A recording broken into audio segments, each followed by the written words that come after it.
Hey all. Just wanted to weigh in quickly on that first discussion thread.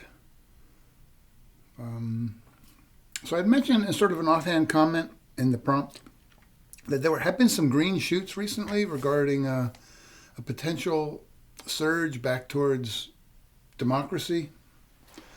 The one that I would use as an example of that, although it's been uneven across the globe, in parts of the world, there has been no green shoot. There have been no green shoots at all.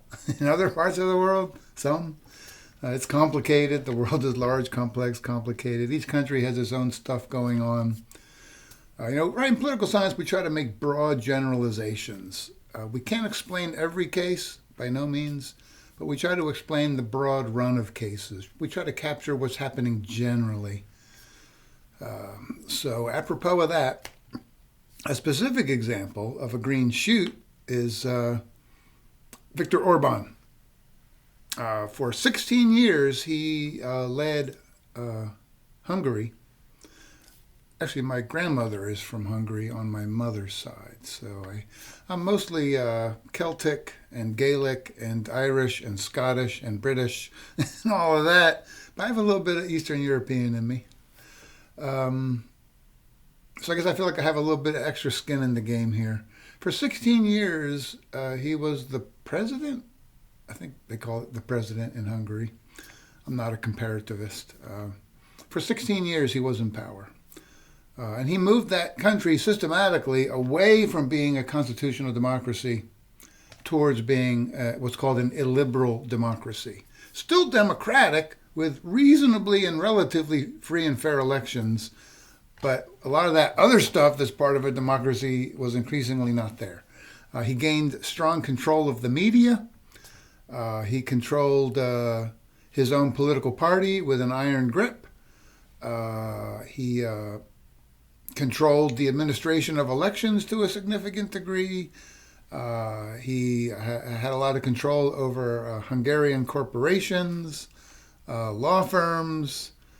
Um, the legislature became vestigial under his leadership, on the margins, not very significant under his control. The courts, completely under his control.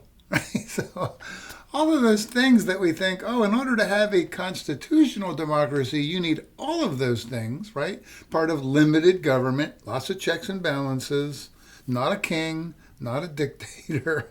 Increasingly, that's what Hungary had, and it's called an illiberal democracy. It's basically a variation on autocracy. Because remember, right, autocrats can be very popular. So even an autocracy has elements of democracy typically. But it also has a lot of elements of that missing, like an independent media, vibrant political parties, strong free speech protections, which also disappeared under Orban's rule, strong due process protections, rule of law, all of these things that you also need for a constitutional democracy were increasingly missing in Hungary under Orban's leadership. He was popular for a long time, although he wasn't popular anymore in that most recent election. He got decimated. His party got decimated. They have a parliamentary system there, which I won't go into that now. We'll get to that later in the semester. But basically, it's all about party control. His party got walloped in those parliamentary elections. 2-1. They lost 2-1. So 2/3 of the seats in the parliament now are not held by his party. So he took a beating. So his rule in Hungary is over.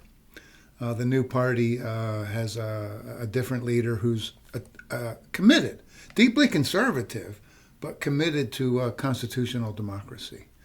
So that's a green shoot. All right, the loss of Viktor Orban, he was very close with Donald Trump. Donald Trump expressed his deep admiration for Viktor Orban, said he was using Hungarian politics as the model for American politics, make America Eastern European again.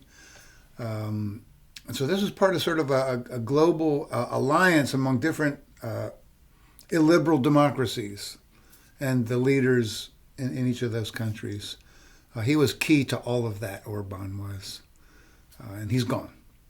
utterly repudiated by the people of Hungary. They'd had enough. They thought he was the hero they needed. He wasn't. He was corrupt. He was drunk on his own power, opposed to basic rights and liberties for we the people, undercut the rule of law, undercut the media, undercut the legislature, undercut the courts, illiberal democracy. All of the things that I think Trump sees as his own model. He has modeled his second term as president, not his first term so much. His second term as president was modeled after what Viktor Orban had done in Hungary. Oh, and Orban also had attacked higher education in Hungary and gotten that under his control. Autocrats hate higher education and academics, who are often fierce critics of government. So he had also gotten universities under his thumb. Again, all things, right, that are reflected in all of Trump's efforts here in the United States. Now, I think where Trump came up short of that model, right, is think about it. Think about Hungary, right? Eastern European. After World War, before World War II, an autocracy, like most of the world. After World War II, under the domination of the Soviet Empire, right behind that Iron Curtain. Autocratic at its core, under various Soviet leaders like Lenin, Stalin, etc.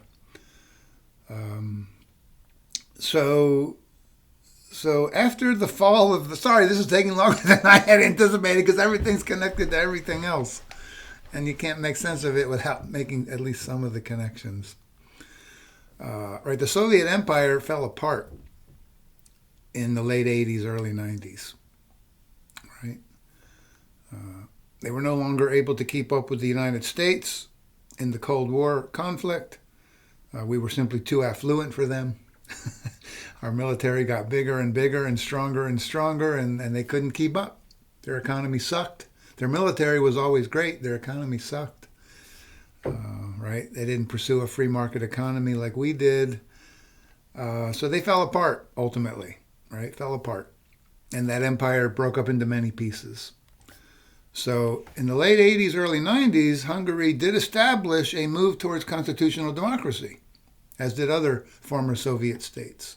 Great, right? But that was, we would call that kind of a nascent constitutional democracy, right? An evolving, developing constitutional democracy. Right, early days constitutional democracy. Think about the U.S. Again, sorry, the connections are so clear and helpful. I have to mention that it's analytically useful, right? The United States, for much of its history, was somewhat democratic, right, but had all sorts of very serious problems with our democracy, like slavery, for example. And over hundreds of years, right, we got a lot better. So it takes a while to establish a constitutional democracy. So their track record on that, Hungary's, is pretty shallow. Right, so they were not a strongly embedded constitutional democracy. They were just getting started. And then Viktor Orban wins power through elections, free and fair, and moves them back towards the more sort of a Soviet model, illiberal democracy. So that sort of helps us understand why Hungary sort of went backwards so quickly and so easily. They didn't have a strong tradition of things like fundamental rights and liberties, the rule of law, and independent media. That was all pretty new to them. So when Orban came in, right, it was easier to reverse all of that pretty quickly. What I think Trump has run up against in the United States is, right, we have a much deeper, more serious tradition of the rule of law, limited government, a free market economy, independent media, fundamental rights and liberties, rule of law, checks and balances, a strong legislature, strong courts.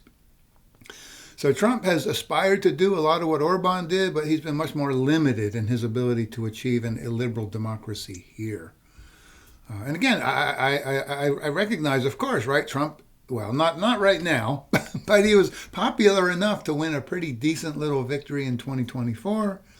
He won a narrower victory in 2016 and nearly won in 2020, right? So clearly he has a fair amount of popular support during elections.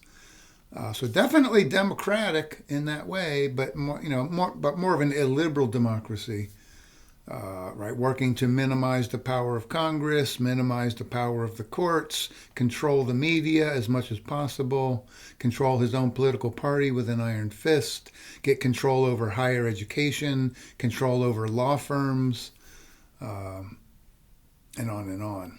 He's been less able to achieve those things. He's moved us in that direction. There's no question. There is no question he's moved us in that direction.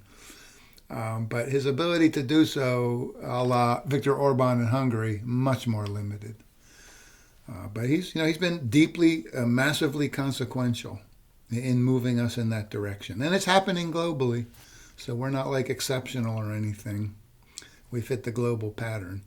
But we do see harsh pushback in Hungary. And I anticipate that you're going to see something roughly similar in the United States in November. It won't be 2-1 or anything close to that. It'll be much closer to 50-50. But I think the Trump administration, the Republican Party, is probably going to take some pretty hard medicine in November. I think you'll see probably a partial repudiation of his efforts to make us an illiberal democracy. So I just wanted to add that in for context. That's a green shoot, what happened in Hungary just a few months ago. So thanks for listening. Take care.